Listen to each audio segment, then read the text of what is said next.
March 1st, 1907, page 219.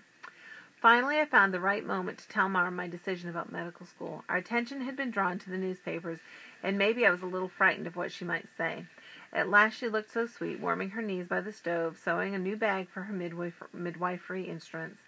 I leaned on the arm of the chair, and I took one of her curls in my finger. My throat tensed. The words tangled there. I worried she'd be unhappy with me for wanting to go so far from her. I feared the cost would be too much for us. I didn't want to burden her in any way.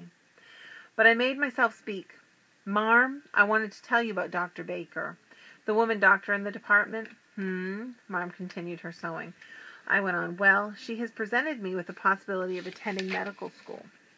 Marm blinked up at me, shaking her head. I let go of her curl, and she put her work aside. I stepped back a little. I haven't discussed it further with Dr. Baker because I wanted to talk it over with you, but I think I want to go. Medical school, she asked. How is that possible? I couldn't tell if she was upset or something else.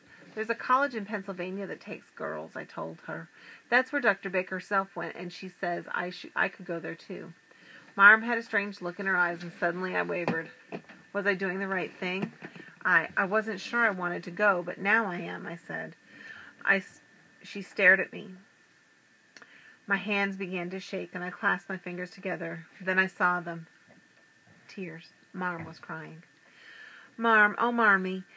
She reached up and she pulled me into her arms like a little girl. I knelt to her and I held her close to me. I could feel her tears on my shoulders through my sleeve, warm tears that made my eyes hot. We hugged each other tightly. Those words plunged into my heart, filling me with joy. Oh, you make me so proud, she said. Those words plunged into my heart, filling me with joy.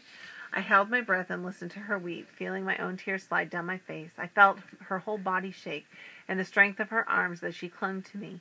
Proud of me. She was proud of me. The wonder of that struck me. All that she's done for me, all that she's given up for me, all that she has allowed me to be. Then I saw why she cried. She had sacrificed all of her children. She had sacrificed for her children. She had lost one of us. I was all she had left, and I had done something to make her proud. I felt great warmth in my chest and honor. She honored me with her pride.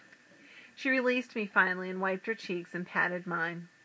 I stood and slipped into my chair and took up the newspaper to hide my still trembling lip.